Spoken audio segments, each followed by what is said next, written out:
बिस्मिल्लाहिर्रहमानिर्रहीम। अस्सलामुअलैकुम दोस्तों, आज के इस लेक्चर में हम cost of goods sold statement का क्वेश्चन नंबर 5 सॉल्व करेंगे। पेपर पॉइंट ऑफ व्यू से इम्पोर्टेंट क्वेश्चन है, इसलिए अपनी वीडियो को एंड तक देखना है। दोस्तों, क्वेश्चन हमारे पास, the following trial balance has been extracted from the books of Al Quddus company limited on June 30, 2015। इसमें हमारे पास एक cash 28,200, accounts receivable, notes receivable, materials, work in process, finish goods. अच्छा, याद रखिए कि जो हमें मटेरियल, वर्क इन प्रोसेस और फिनिश गुड्स ट्रायल बैलेंस में दिया गया होगा वो हमारे ओपनिंग्स होगी, ठीक है। इसके बाद हमारे पास है prepaid insurance, machinery and equipment, material used, हमें यहाँ पर बताया गया है।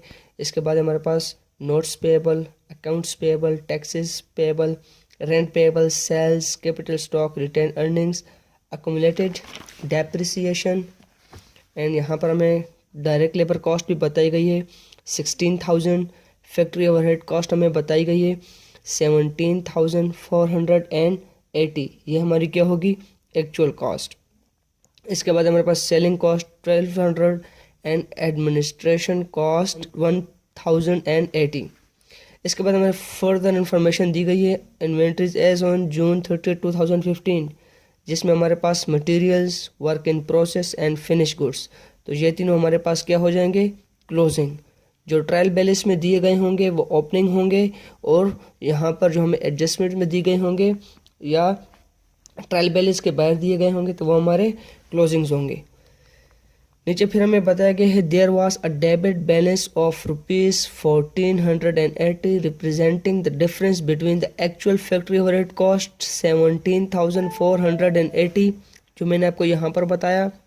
ये हमारी क्या है, एक्चुअल एफओएच कॉस्ट है, and factory overhead cost applied to production at the rate of 100% of direct labour cost 16,000। यहाँ पर देखिए डायरेक्ट लेबर कॉस्ट भी हमें 16,000 दी गई है, और हमें बताया गया है कि अप्लाइड एफओएच कॉस्ट है डायरेक्ट लेबर की 100%। तो यहाँ पर आप देखिए हमारे पास एक्चुअल कॉस्ट दी गई है 17,480, और अप्लाइड एफओएच कॉस्ट हमें बताई गई है डायरेक्ट लेबर कॉस्ट की 100%। इट मीन्स दैट कि डायरेक्ट लेबर कॉस्ट है 16,000, तो अप्लाइड एफओएच कॉस्ट भी 16,000 ही हुई। तो इनका डिफरेंस क्या होगा, 1480, जो हमें ऑलरेडी बताया गया है। इसके बाद the variance was analyse and it was found to be due to incorrect overhead applied rate. The variance is to be charge to the entire production of the period, ठीक है। जो अप्लाइड एफओएच कॉस्ट का जो rate लगाया गया वो दुरुस्त नहीं है। तो इससे उन्होंने क्या किया कि जो डिफरेंस था उनको एंटायर प्रोडक्शन, अगर क्वेश्चन में एंटायर प्रोडक्शन का नाम आ जाए, फुल प्रोडक्शन का नाम आ जाए, टोटल प्रोडक्शन का नाम आ जाए, या ओवरऑल प्रोडक्शन का नाम आ जाए, तो तब हमने क्या करना है ये मैं आपको क्वेश्चन के एंड में बताऊंगा, तो आपको इजीली क्लियर हो जाएगा। अभी हम चलते हैं अपने क्वेश्चन की तरफ। यहाँ पर हमारे पास 3 रिक्वायरमेंट्स हैं, एक cost of goods sold, second profit and loss statement, and third balance sheet. तो सबसे पहले हम यहाँ पर बनाएंगे cost of goods sold statement. Format मैंने यहाँ पर बनाया हुआ है, आपने भी सेम फॉर्मेट बना लेना है। सबसे पहले यहाँ पर हम रिकॉर्ड करते हैं मटेरियल ओपनिंग को 31,800। इसमें हम परचेजेस को ऐड कर देते हैं ताकि हमारे पास टोटल रॉ मटेरियल की कॉस्ट आ जाए कि कितना रॉ मटेरियल हमारे पास पड़ा हुआ है। परचेजेस को ऐड कर देंगे 16,520, इन दोनों को ऐड करेंगे, हमारे पास आंसर आएगा 48,320। क्लियर। अब हमने देखा कि जो रॉ मटेरियल हमारे पास इस ईयर के एंड में हमारे पास जो रॉ मटेरियल बच गया, जो फिनिश गुड्स में कन्वर्ट नहीं हुआ, तो उसको हम माइनस कर देंगे ताकि हमारे पास कौन सी कॉस्ट हो जाए, उस रॉ मटेरियल की जो फिनिश गुड्स में कन्वर्ट हो गया। तो ईयर के एंड में हमने देखा कि हमारे पास क्लोजिंग रॉ मटेरियल पड़ा हुआ है 3,520 रुपीज़ का। एडजस्टमेंट में हमें ये वाला मटेरियल दिया गया है। हमारे पास क्या आंसर आएगा यहाँ पर 44,800। Cost of direct material available for use में से क्या किया, मटेरियल क्लोजिंग को माइनस कर दिया, तो हमारे पास मटेरियल की अमाउंट आई जो यूज हो गया 44,800। अब मटेरियल की बात ख़त्म, डायरेक्ट लेबर की बात करेंगे। डायरेक्ट लेबर कॉस्ट हमें यहाँ पर ट्रायल बैलेंस में बताई गई है 16,000 को हमने यहाँ पर cost of direct material use में ऐड कर देना है। हमारे पास यहाँ पर आंसर आएगा प्राइम कास्ट की सूरत में जो होगा 60,800। अब इसमें FOH हमने ऐड करना है। प्रीवियस क्वेश्चंस में भी आपको बता चुका था, फिर बता रहा हूँ कि एक क्वेश्चन में हमें एक्चुअल FOH कॉस्ट और अप्लाइड FOH कॉस्ट दी गई हो तो हमने कौन सी कॉस्ट को पिक करना है, अप्लाइड FOH कॉस्ट को पिक करना है। और क्वेश्चन में हमें बताया गया है, आप बुक में देख सकते हैं कि applied FOH cost direct labour की 100% है। ठीक है, तो देखिए यहाँ पर हमारे पास डायरेक्ट लेबर कितना है 16,000, तो अप्लाइड FOH कॉस्ट भी 16,000 ही होगी। प्राइम कॉस्ट और अप्लाइड FOH कॉस्ट ऐड हो जाएंगी। हमारे पास यहाँ पर आंसर आएगा 76,800 और ये हमारी कौन सी कॉस्ट होगी, करंट मैन्युफैक्चरिंग कॉस्ट, जो इस करंट ईयर में हम क्या कर रहे हैं, मैन्युफैक्चरिंग कर रहे हैं। अब इसमें वर्क इन प्रोसेस ओपनिंग को हमने ऐड कर देना है जो हमें ट्रायल बैलेंस में दिया गया है, जो प्रीवियस ईयर की पार्शियल फिनिश गुड्स हैं जो फुली कंप्लीट नहीं हुई। हमारे पास यहाँ पर अमाउंट है 4,000 rupees. Current manufacturing cost work in process में ऐड हो जाएगी। हमारे पास आंसर आएगा 80,800 और ये क्या होगा हमारा cost of goods available for manufacturing. अब इस ईयर के एंड में हमने देखा कि कुछ गुड्स हमारे पास पार्शली कंप्लीट फुली कंप्लीट नहीं हुई। ठीक है, तो उनको हमने क्या कर देना है, यहाँ पर माइनस कर देना है। हमें यहाँ पर नीचे एडजस्टमेंट में बताया गया है जिसकी अमाउंट है 2,500 वर्क इन प्रोसेस क्लोजिंग। 80,800 में से 2,500 माइनस कर देंगे, हमारे पास आंसर आएगा 78,300। ये क्या होगी हमारी कॉस्ट ऑफ गुड्स मैन्युफैक्चर्ड। 78,300 में हमारी गुड्स जो है वो मैन्युफैक्चर्ड हो गई। अब देखें इसमें हमने ऐड करना है फिनिश्ड गुड्स जो प्रीवियस ईयर की फिनिश्ड गुड्स थी लेकिन सेल आउट नहीं हुई थी, तो उनको हमने करंट ईयर में सेल करना है। अमाउंट है हमारे पास ट्रायल बैलेंस में दी गई है 11,700। कॉस्ट ऑफ गुड मैन्युफैक्चर्ड में फिनिश गुड्स ऐड हो जाएंगी। हमारे पास यहाँ पर आंसर आएगा 90,000 रुपीज़। ये क्या होगी हमारी cost of goods available for sale. इसमें से हम माइनस करते हैं फिनिश गुड्स क्लोजिंग, जो इस करंट ईयर में भी फिनिश गुड्स हमारे पास रह गई हैं जो सेल आउट नहीं हुई, तो ये हमें दी गई है यहाँ पर नीचे एडजस्टमेंट में 10,000 रुपीज़ माइनस हो जाएगा। 90,000 में से हमने क्या करना है 10,000 माइनस करना है, हमारे पास आंसर आएगा 80,000 रुपीज़। लेकिन इसको हम अपना कॉस्ट ऑफ गुड्स सोल्ड नहीं कहेंगे क्योंकि मैंने आपको बताया था कि जब आपको अप्लाइड FOH कॉस्ट और एक्चुअल FOH कॉस्ट दी गई हो तो इनका आपने डिफरेंस देखना है। ठीक है, अगर डिफरेंस में एक्चुअल FOH कॉस्ट ज़्यादा होगी तो ऐड हो जाएगी और अप्लाइड FOH कॉस्ट का अगर डिफरेंस ज़्यादा होगा तो क्या हो कर देंगे, यहाँ पर माइनस कर देंगे। तो देखें यहाँ पर हमें क्वेश्चन में यहाँ पर बताया गया है एक्चुअल FOH कॉस्ट 17,000। यहाँ पर मैं आपको एग्जांपल देता हूँ 17,480। ये क्या हुई हमारी एक्चुअल, और उसके बाद हमें अप्लाइड FOH कॉस्ट बताई गई है 16,000। तो इनका डिफरेंस हमारे पास क्या आएगा, 1480। यहाँ पर कौन सी कॉस्ट ज़्यादा है, एक्चुअल FOH कॉस्ट। तो मैं आपको बता चुका हूँ कि जब हमारे पास एक्चुअल FOH कॉस्ट अप्लाइड से ज़्यादा होगी तो हमने क्या कर देना है, ऐड कर देना है। यहाँ पर लिखेंगे अंडर अप्लाइड FOH कॉस्ट। लेकिन यहाँ पर हमने 1480 को as under applied FOH cost record नहीं करना। मुझे वीडियो कट करनी पड़ी क्योंकि यहाँ पर बाय मिस्टेक हमसे एक पॉइंट स्किप हो गया था। यहाँ पर देखिए हमें क्वेश्चन में बताया गया है the variance was analyse and it was found to be due to incorrect overhead application rate.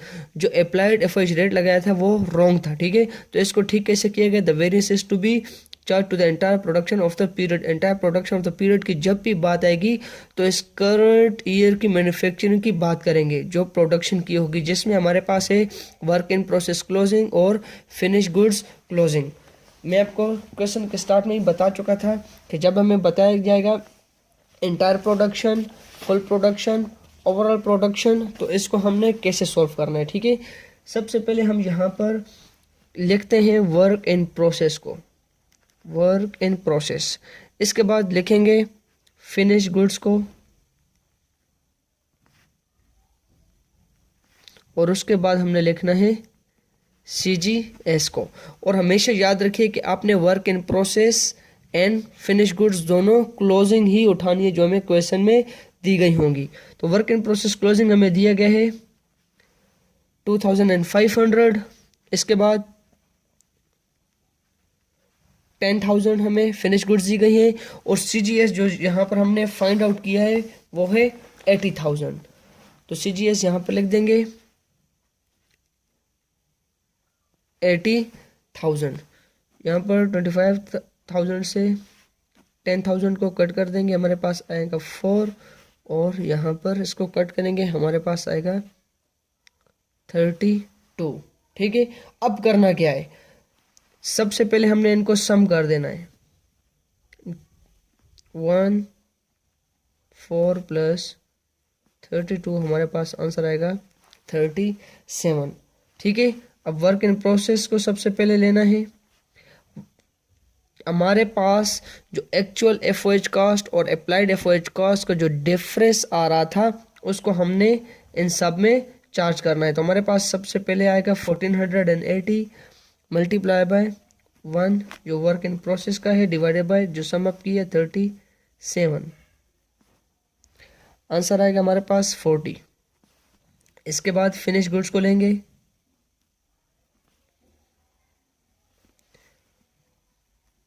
$1480 फिर फिनिश गुड्स का 4 है मल्टीप्लाई बाय 4 डिवाइडेड बाय जो सम अप किया 37, हमारे पास आंसर आएगा 160। और उसके बाद हमारे पास CGS 1400 multiply by 32 divided by 37, हमारे पास आंसर आएगा 1280 जो अंडर अप्लाइड FOH कॉस्ट क्या होगा, CGS में रिकॉर्ड होगा। तो यहाँ पर देखिए हमारे पास अप्लाइड FOH कॉस्ट जो है वो एक्चुअल FOH कॉस्ट से कम है, तो इसलिए यहाँ पर क्या हो जाएगी, ऐड हो जाएगी। यहाँ पर रिकॉर्ड करेंगे 1280, 80,000 + 1280 ऐड हो जाएगा क्योंकि अप्लाइड FOH कॉस्ट जो है वो एक्चुअल FOH कॉस्ट से कम है, ठीक है। तो हमारे पास यहाँ पर आंसर आएगा 81,280, क्लियर। और ये होगा हमारा एक्चुअल CGS। अब चलते हैं अपनी नेक्स्ट रिक्वायरमेंट की तरफ। प्रॉफिट एंड लॉस अकाउंट आप लिख सकते हैं या इनकम स्टेटमेंट भी आप लिख सकते हैं। सबसे पहले हमारे पास होंगी सेल्स की अमाउंट हमें दी गई है 1 लाख। इसमें से हम माइनस करते हैं कॉस्ट ऑफ गुड्स सोल्ड 81,280 जो हमने फाइंड आउट की। सेल्स में से CGS माइनस करेंगे, हमारे पास आंसर आएगा 18,780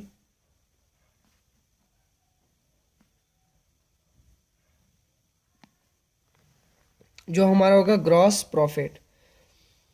इसके बाद हमारे पास है ऑपरेटिंग एक्सपेंसेस। इसमें हमारे पास होंगे selling expenses and admin expenses. Selling expenses हमें ट्रायल बैलेंस में दिए गए हैं 1200 एंड एडमिन जो है 1020, दोनों ऐड हो जाएंगे। हमारे पास ऑपरेटिंग एक्सपेंसेस आएंगे 2220 जो ग्रॉस प्रॉफिट में से माइनस हो जाएंगे 16,500 जो हमारा होगा नेट प्रॉफिट। अब चलते हैं क्वेश्चन की थर्ड रिक्वायरमेंट की तरफ, जो हमारे पास बैलेंस शीट। बैलेंस शीट का फॉर्मेट मैंने यहाँ पर बना लिया और इसको सॉल्व भी कर दिया। अभी मैं जस्ट आपको समझा दूंगा क्योंकि वीडियो जो है बहुत ज़्यादा लेंथी हो रही थी। ठीक है, कैश को हमने सेम इट इज लिख देना है। इसके बाद हमारे पास है अकाउंट्स रिसीवेबल, जो हमें ट्रायल बैलेंस में दिए गए हैं, ये भी सेम इट इज लिख देंगे। नोट्स रिसीवेबल भी same it is, prepaid insurance भी सेम इट इज लिखेंगे। इसके बाद हमारे पास है मशीनरी की कॉस्ट 93,500। इसमें से हमने डेप्रिसिएशन माइनस कर देनी है जो हमें ट्रायल बैलेंस में दी गई है 20,000। हमारे पास आंसर आएगा 73,500। उसके बाद हमारे पास मटेरियल देखें, हमें जो ट्रायल बैलेंस में दिया गया है वो ओपनिंग है। ठीक है, तो नेक्स्ट ईयर हमारे पास जो क्लोजिंग था वो ओपनिंग हो जाएगा। जैसे लेट सपोज यहाँ पर देखिए, हमें जो मटेरियल दिया गया है ये रहा 31,800, ये प्रीवियस ईयर का क्लोजिंग था। ठीक है, सेम इट इज जो 2015 का हमारे पास क्लोजिंग है, ये नेक्स्ट ईयर का क्या हो जाएगा, ओपनिंग हो जाएगा। तो इसको हमने यहाँ पर क्लोजिंग मटेरियल का लिखना है, मटेरियल 3520। और इसके बाद हमारे पास है work in process. Work in process भी हमने क्लोजिंग ही उठाना है। क्लोजिंग हमें दी गई है 2500, इसमें हमने ऐड कर देना है जो हमने यहाँ पर फाइंड आउट किया था, जो डिफरेंस में हमने डिस्ट्रीब्यूट किया था उसमें हमारे पास 40 आंसर आया था, तो 40 इसमें ऐड हो जाएगा 2540। इसके बाद फिनिश गुड्स है हमारे पास 10,000 में 160 हमने ऐड कर देना है। ठीक है, जो हमने ओवरऑल प्रोडक्शन में वो जो डिफरेंस डिस्ट्रीब्यूट किया था, तो हमारे पास वर्क इन प्रोसेस 40 आया था और फिनिश गुड्स जो है वो 160। हमारे पास टोटल आंसर आएगा 10,160।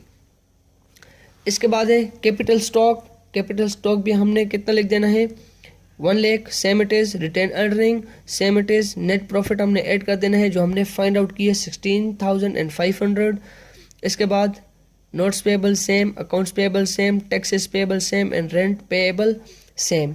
ठीक है, तो इन दोनों साइड्स को, लायबिलिटी साइड और एसेट साइड को हमने ऐड कर देना है। हमारे पास आंसर आएगा 1,82,120। तो यहाँ पर हमारा क्वेश्चन कंप्लीट हो गया। 3 रिक्वायरमेंट्स हमने यहाँ पर सॉल्व कर लिए, cost of good sold, income statement या प्रॉफिट एंड लॉस अकाउंट और बैलेंस शीट। उम्मीद है आपको क्वेश्चन अच्छी तरह समझ आ गया होगा।